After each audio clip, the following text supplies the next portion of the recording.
जब रेगिस्तान समुद्र से मिलता है तो क्या होता है? फोनीशियन और रोमनों का सहस्राब्दी इतिहास अरब संस्कृति और फ्रांसीसी प्रभावों के साथ कब विलीन हो जाता है?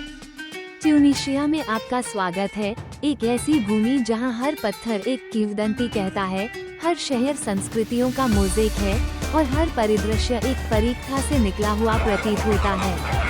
आज विश्व के आश्चर्यों पर हम ट्यूनीशिया की खोज करने जा रहे हैं। प्राचीन खंडहरों, मंत्रमुग्ध मदीनाओं, सहारा के मृद्यानों और सुनहरे समुद्र तटों के बीच।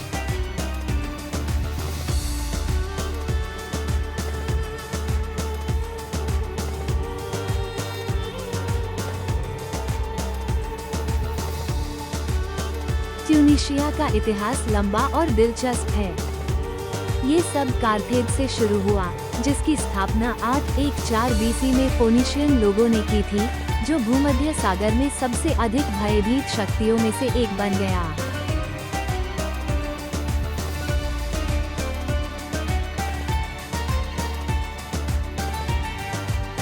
हैनिबल के बारे में किसने कभी नहीं सुना है? वो साहसी सेनापति जिसने हाथियों के लेकिन 146 बीसी में कार्थेज के विनाश के बाद ट्यूनीशिया रोमनकृत हो गया और उसने स्वर्ण युग का अनुभव किया। रोमनों ने सड़कें, अखाड़े, जलसेतु और भव्य शहर बनाए, जिनमें से कुछ आज भी आपको अवाक कर देते हैं।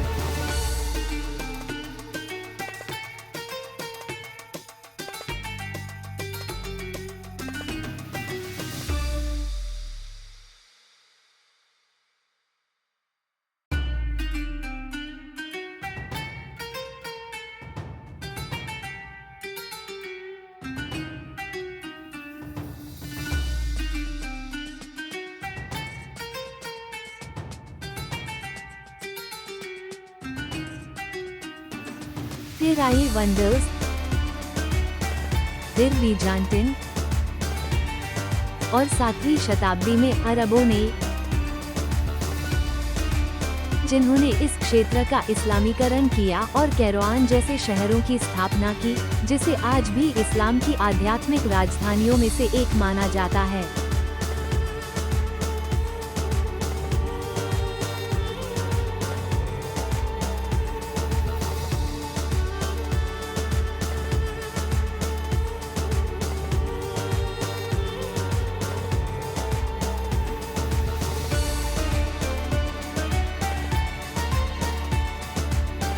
अंततः 1800 के बाद से ट्यूनीशिया ओटोमन साम्राज्य की कक्षा में प्रवेश कर गया।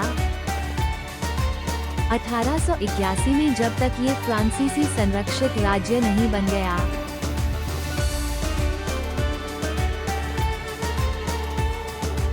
बाद में 1956 में स्वतंत्रता प्राप्त हुई। एक समृद्ध एवं बहुस्तरीय इतिहास, जिसे आज देश के हर कोने में महसूस किया जा सकता है।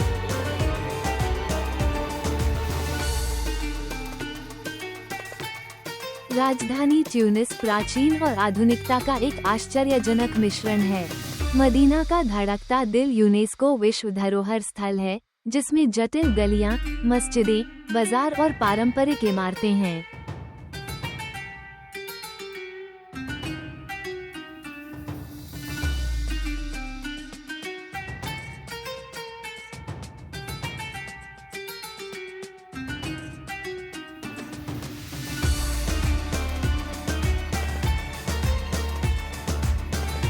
रोमन मोज़ाइक के संग्रह के लिए प्रसिद्ध बार्डो संग्रहालय को देखना न भूलें, जो विश्व के सबसे महत्वपूर्ण संग्रहालयों में से एक है।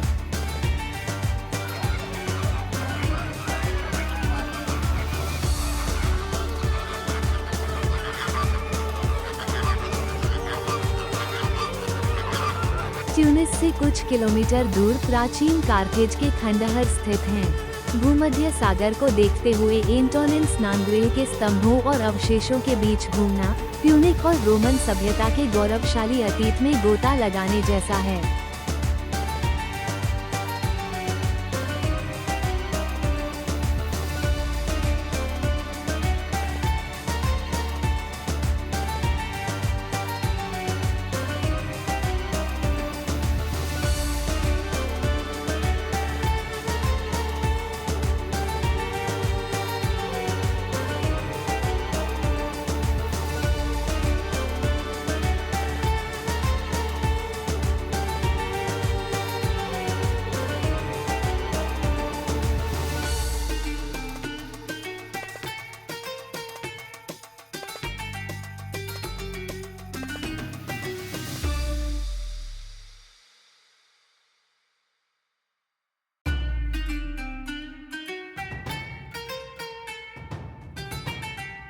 सिदी बौसैद समुद्र पर स्थित एक रत्न जो नीले दरवाजे और खिड़कियों वाले सफेद घरों के लिए प्रसिद्ध है। यह एक चित्र पोस्टकार्ड जैसा स्थान है जहां कलाकार और लेखक अक्सर आते हैं तथा खाड़ी के दृश्य के साथ पुदीने की चाय पीने के लिए यह आदर्श स्थान है।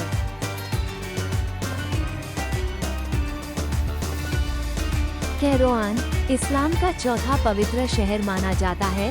यह उकबा की महान मस्जिद का घर है जो इस्लामी वास्तुकला की उत्कृष्ट कृतियों में से एक है। लेकिन कैरोआन अपने हस्तनिर्मित कालीनों के लिए भी प्रसिद्ध है जो कला की सच्ची उत्कृष्ट कृतियां हैं।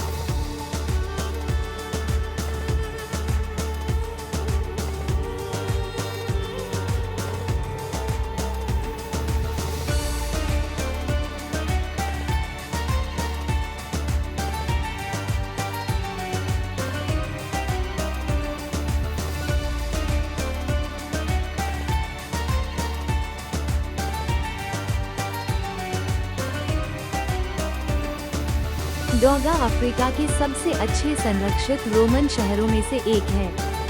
इसकी रंगमंच, मंच, मंदिर और पक्की सड़कें रोमन युग की भव्यता का बखान करती हैं।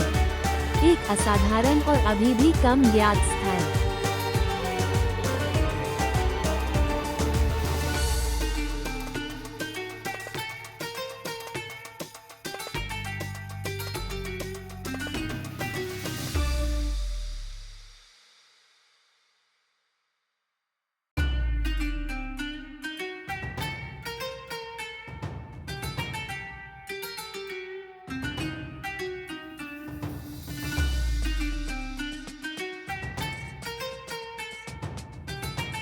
तोजूर में परिदृश्य बदल जाता है। ताड़ के पेड़, खजूर और अंतहीन रेगिस्तान। तोजूर सहारा की खोज के लिए एक आदर्श प्रारंभिक बिंदु है।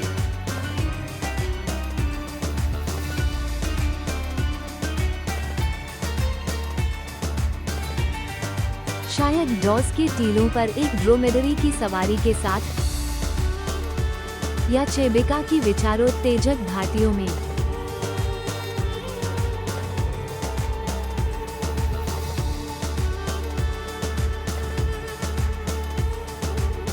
मटामाटा एक बर्बर गांव जो चट्टान पर बने गुफानुमा घरों के लिए प्रसिद्ध है।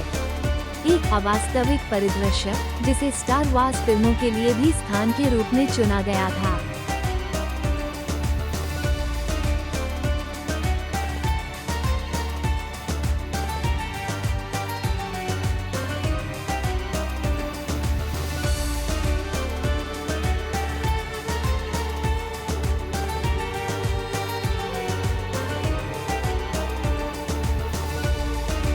हम्मामेट और सूसे, दो सबसे प्रसिद्ध समुद्र तटीय रिजॉर्ट जो अपने समुद्र तटों, नाइट लाइफ और जीवंत मेडनेस के लिए पसंद किए जाते हैं। सूसे में एक शानदार रिबात भी स्थित है जो 9वीं शताब्दी का किला मठ है।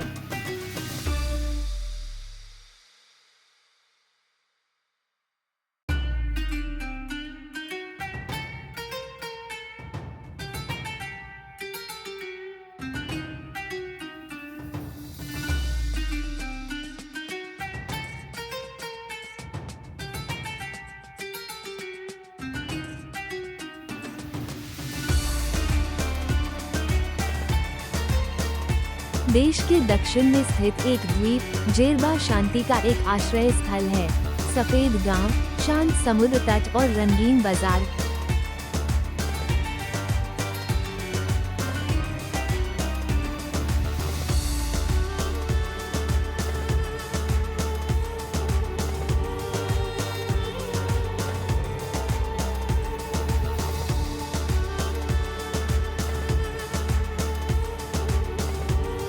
लेकिन यह एक महत्वपूर्ण आध्यात्मिक स्थान भी है जहां यरीबा विश्व के सबसे पुराने आराधनालयों में से एक है।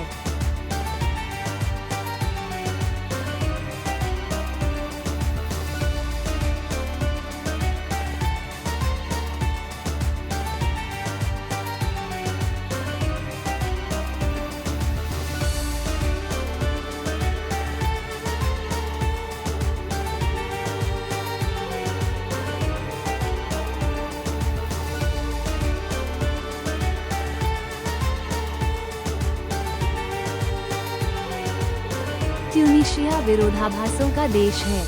फिरोजी समुद्र से लेकर सहारा के टीलों तक, चौट एल जेरेड जैसी नमक की झीलों से लेकर, जो आकाश को दर्पण की तरह प्रतिबिंबित करती हैं, उत्तर के जंगलों तक जहां ओक और समुद्री चीड़ के पेड़ उगते हैं।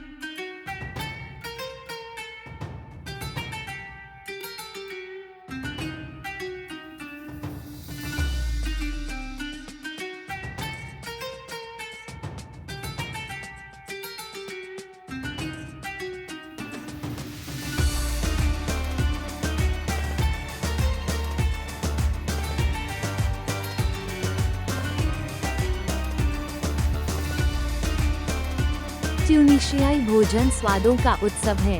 सब्जियों और मांस के साथ कूसकूस, अंडे और ट्यूना के साथ कुरकुरी ब्रिक और प्रसिद्ध हरिसा, जो मिर्च से बनी एक मसालेदार चटनी है।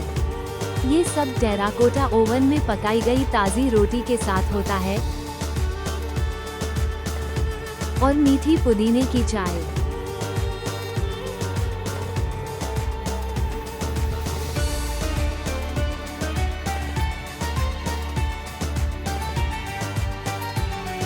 ट्यूनीशिया में अभी भी प्राचीन परंपराएं संरक्षित हैं। बर्बर समारोह और स्टम्बाई जैसे लोकप्रिय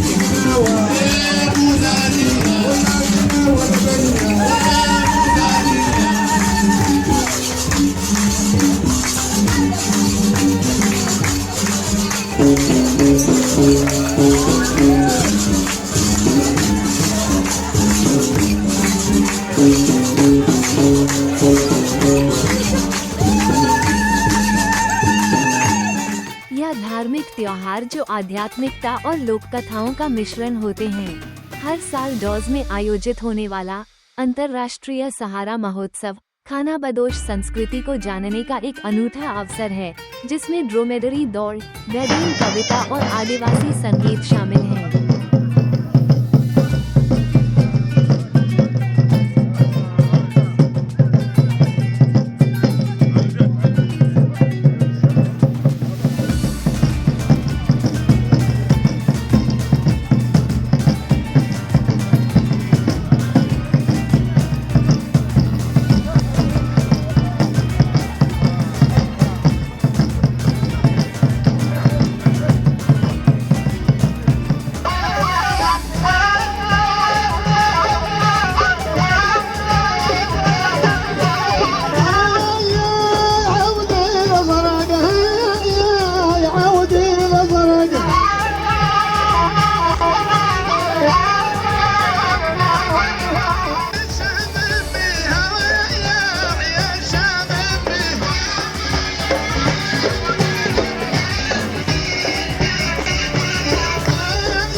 ट्यूनीशिया सिर्फ समुद्र और रेगिस्तान नहीं है, ये यूरोप और अफ्रीका, पूर्व और पश्चिम के बीच एक सेतु है।